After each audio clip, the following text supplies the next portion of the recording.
Hey, Seven Deadly Sins fans, this is Chris Bolts, and I'm coming in with my overall impressions of Seven Deadly Sins Origins, the newest open world game coming from Netmarble, the creators of Solo Leveling Arise, owner of the game Marvel's Contest of Champions, and the makers of Game of Thrones King's Road. Now, this is their closed beta test, which lasted for the past 7 days. I was lucky enough to go ahead and get a code to be a part of this. And overall, I'm going to go ahead and share my impressions with the game, including key characters, some of the pain points and everything like that. And I'm going to be completing the survey towards the end of all of this.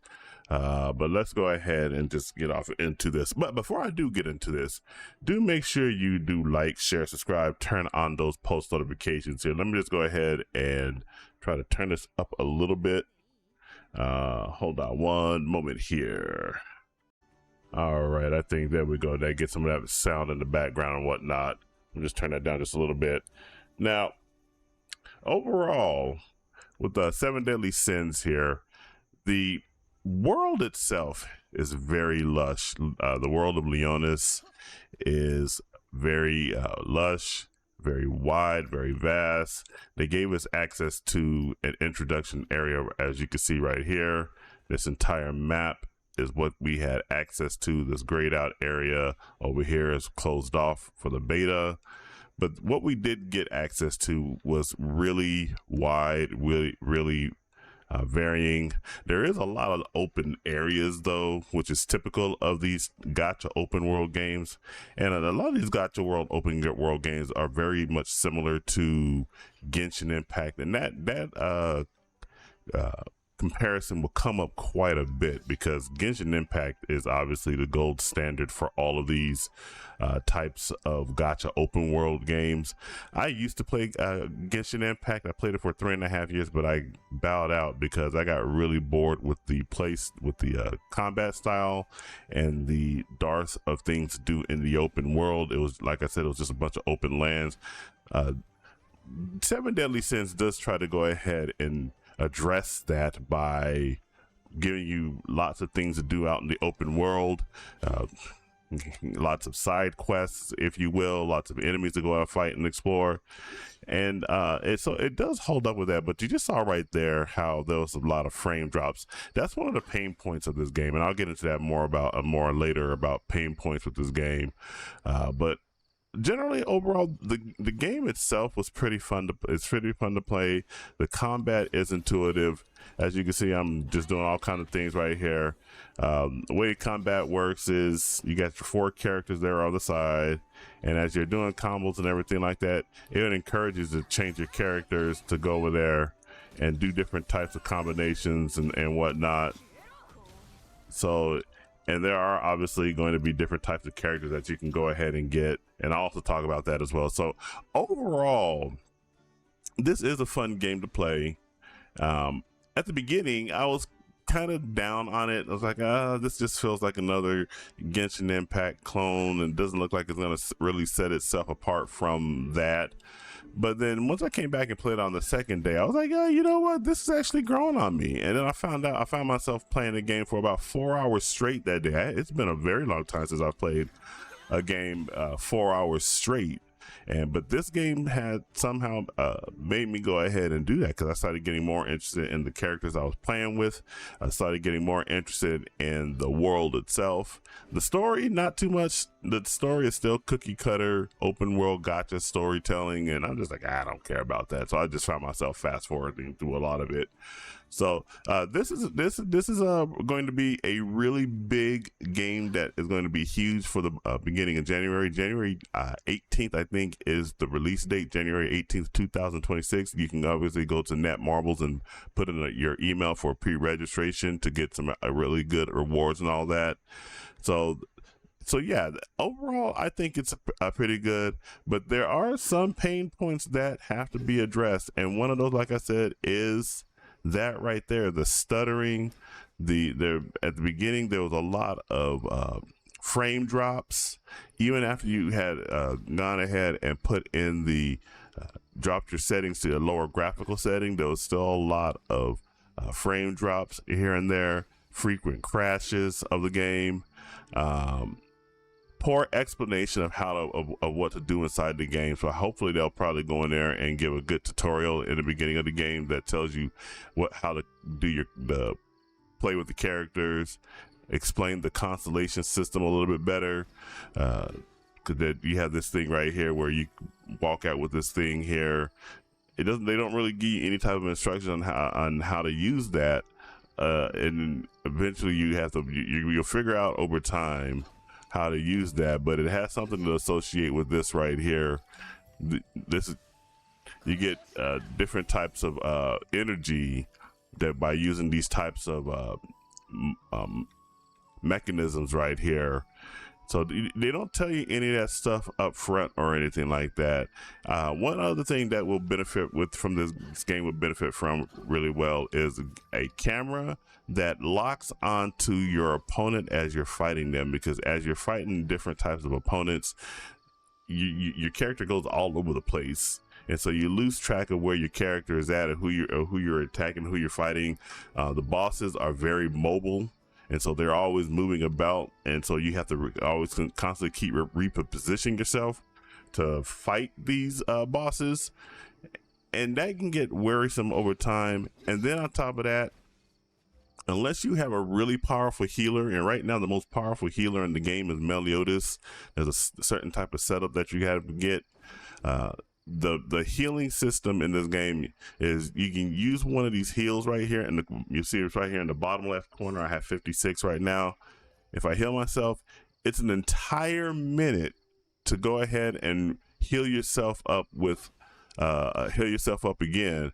Now if you are fortunate, you might have other additional healing items in your inventory, but if you don't, you're gonna be stuck there for a whole entire minute, and that minute can be the difference between life and death if you're fighting a really strong opponent. So yeah, you definitely want to go ahead. They definitely should, rather, they being Netmarble, should revisit this whole entire healing system. My personal preference is just let people freely heal, because the drawback will be if you just constantly keep healing yourself, you're gonna be using up your items instead of having them be tied down to a timer like that. But that's what it currently is right now. That's one of the pain points that I have with the game there.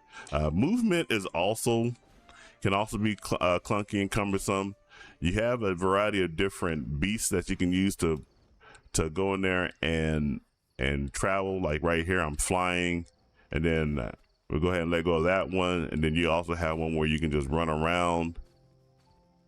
And but if you want to go faster on your beast, you can't, because there is no option to do that. You can jump with this beast right here, but if you want to go faster, which the dash button is normally as you see right there, you dash, but it made the pet go away. And the entire system, in order to capture pets, is you need to have these special potions right here. These potions can be hit or miss sometimes. So it's pretty similar to what you would do in a Palworld or a Pokemon game, except you're using potions. And then when there's an animal there, you see that they circle right there. If it's a enemy or an animal that you can capture, it'll be highlighted entirely, and then you throw it out, and that can be a little cumbersome sometimes. Hopefully they'll just go in there and give you a permanent mechanism that will allow you to just to go in there and you can use at any point in time without having to craft additional potions or anything like that.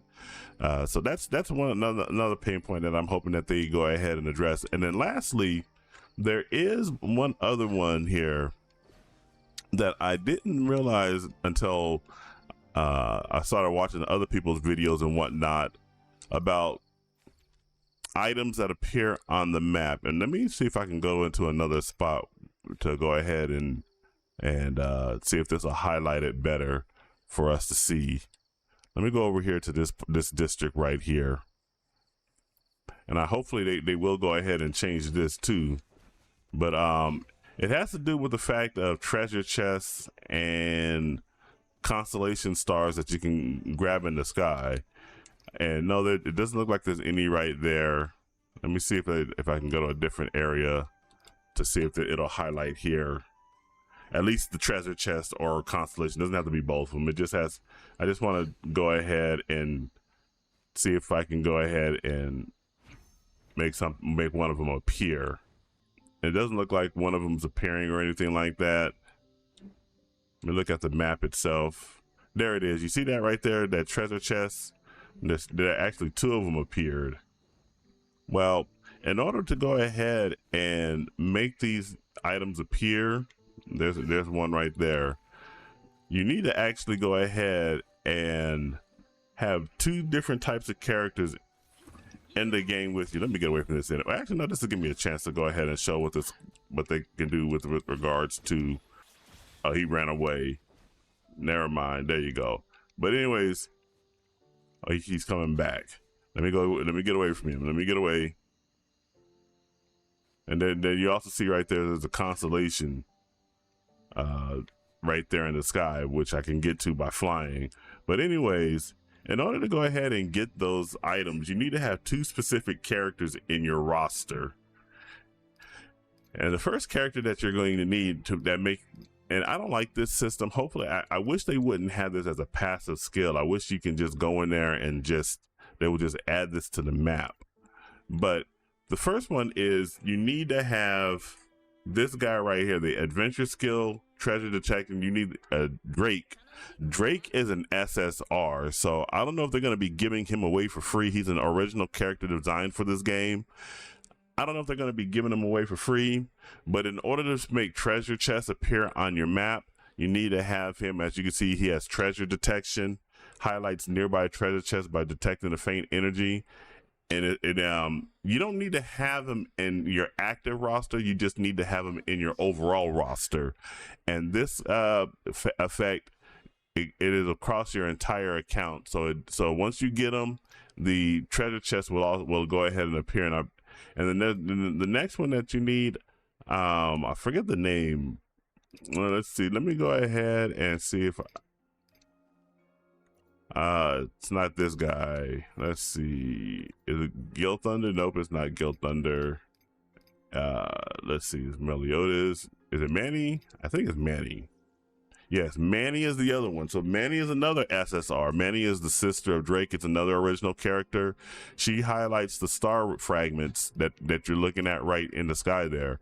So once you get those two characters, then you'll be able to go ahead and make all those items appear. But like I said, once again, that is a very sorry system because we don't know if they're going to be giving away those units for free. And if they're not going to be giving them away for free, they're going to be really enticing people to go in there and use their star essence to go ahead and summon for them, because they are very important characters to have, because those are two very important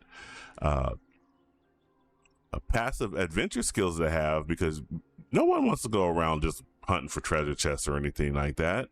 Just make the stuff appear on the map. The same with the star fragments. Just make the stuff appear on the map. Don't make players run around trying to get these two SSR characters just for the sake of making stuff appear on the map. You should just go in there and just do it outright, Netmarble, as opposed to just making people try to get these characters. So hopefully they'll address that, and I'll make that mention of that in the survey there. But overall, let's go ahead and let's take a look at the gacha system here. Now, the gacha system, they didn't give any of the rates or anything like that, so we don't know what the pity system is going to be like. They're probably trying to keep that close to their chest until they get closer and closer to release, because at release they do definitely need to release that, especially if they're going to be putting this game on the Android store or Apple AirPlay, which, by the way, this game barely ran well on my Steam, or rather on my PC.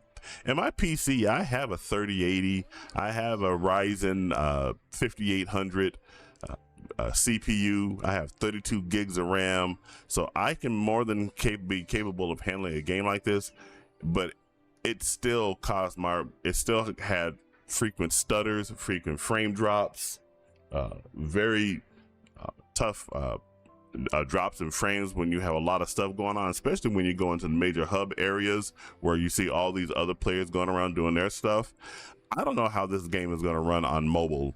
Now, the closed beta test was only available on PlayStation 5 and on PC. It was not available on mobile. It'll be, I know some people who were playing it on PS5, they're saying their PS5s were burning hot. So I don't know how they're going to be making this game run on mobile. That just right there. Just want to go ahead and point that out before I get into the system right here. Gacha system. Now, you see we have two different banners right there. We have the hero draw banner, and then we have the limited weapon banner, which is very similar to other open world gacha games. Genshin Impact does something similar like this. Frankly, I did do a couple of draws on the weapon draw banner. I somehow think that the drop rates for the weapons are worse than the drop rates for the hero banner. And these are all the characters that are currently available in the game. The only one I don't have on here is Diane. I don't have Diane. I was able to get Meliodas, and this is because the closed beta server was generous enough to give us a whole bunch of star essence. That's this currency over here. They call it star memory. I was calling it star essence, but star memory. So that's the resource that they're giving, and then they got this other one right here, a general ticket, which which I assume will be used for something completely different. Not for, or you probably could be for summoning over here as well, but we'll need to see what that's like once we get more of those. But anyways, these are all the heroes you get, and once again, I didn't get Deanne. Don't know about what the drop rates are. This banner combines the heroes along with all these weapons down here, which is customary for these types of games with a gacha banner.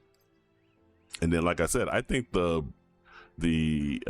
weapon banner probably has worse drop rates than the hero banner, because I did a handful of summons and I only got this one weapon right here, the Shadow of Rupture Nunchaku.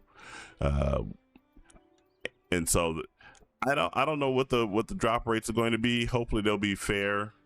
They'll be much fair. We don't know exactly how many you need before you get to pity. I was just summoning all over the place. I was getting really good summons here and there. Then there was a spell of where I wasn't getting that much at all. So we'll have to keep an eye out on that. And then lastly, let me just go over the characters over in general. And I'll just look at King right here, because this explanation will be pretty much for all of them.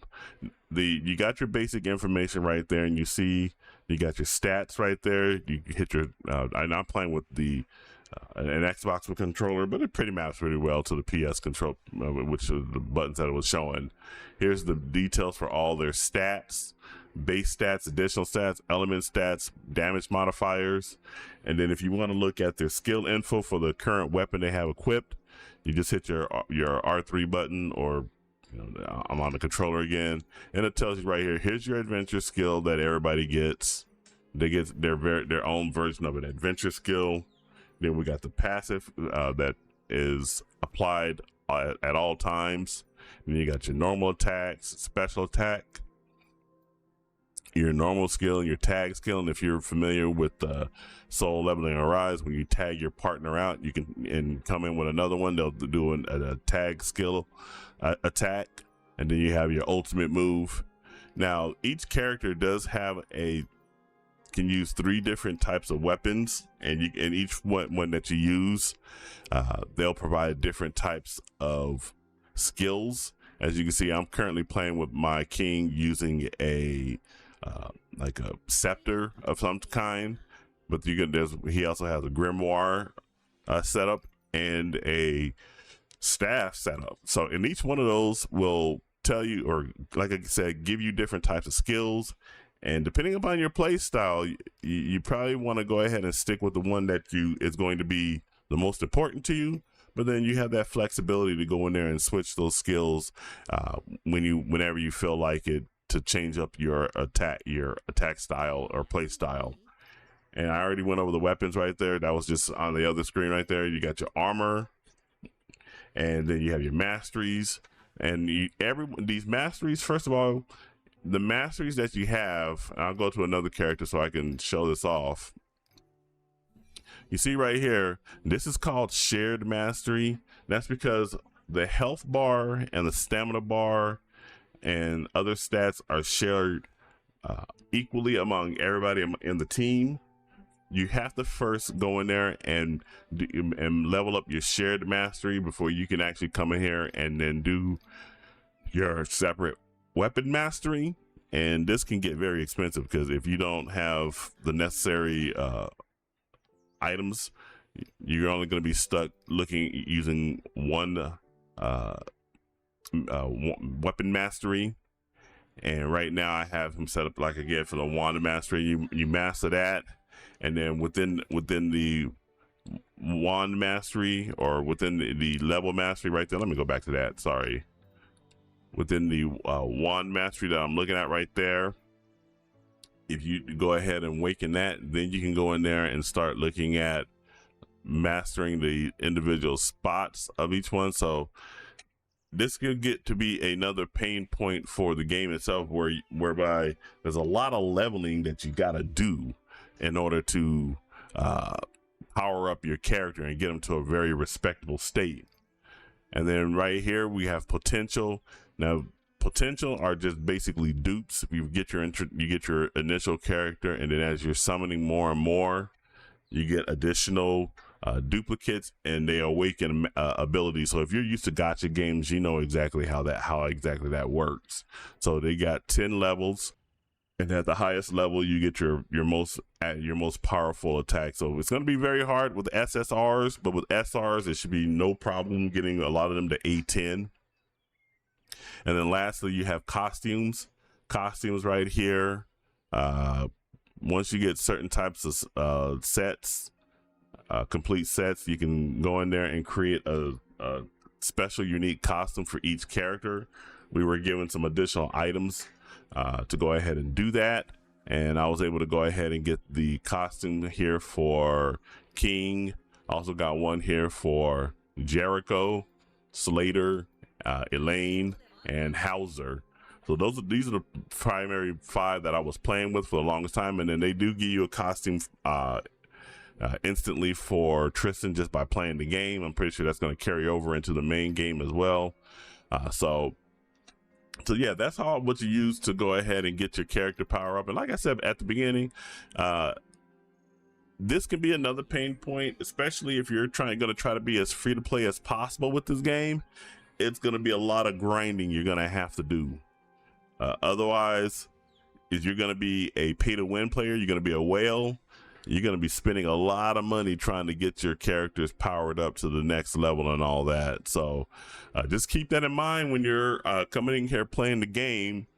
And I think that's pretty much it in regards to what I have with regards to the game itself. You're going to have boss challenges right here. They gave us 5 boss challenges rather.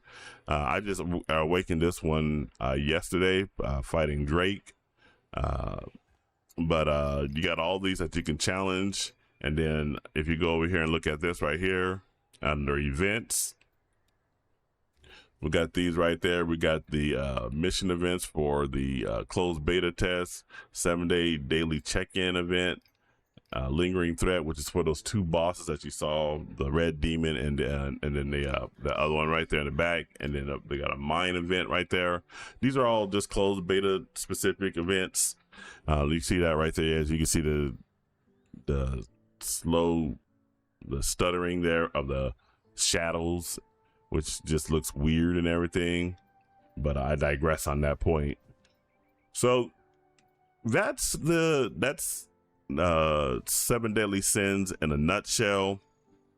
This game has some really good potential if they can work out those pain points, because it's just little things that can add up over time that can prevent people from truly enjoying this game. I think it's a very special game. I can't wait for it to be released in January, because I'm going to definitely be making a dedicating some of my channel to this game, along with Soul Leveling Horizon. I still have other games that's going to be coming out, but this would be a game that I would be playing for a tremendously long time. Once they get all those bugs worked out and everything, and I'm pretty sure they're going to be doing that, because I'm going to make sure to mention some of that on the survey that they sent out. But yeah, I think Netmarble has a really big winner on their hands, something that can really give the Genshin Impact game a run for its money. There's been so many different type of gacha open world clones that came out. I played Tower of Fantasy, I played a little bit of Infinity Nikki, games like that, and to me, none of them held my interest as long as Genshin Impact has. But this game right here certainly has the potential to do that. Just work out those little kinks that they have, and you'll have a winner on your hands, Netmarble. But those are my overall thoughts on that. I was going to do the survey.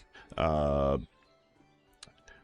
let's go ahead and then look at the survey right here. So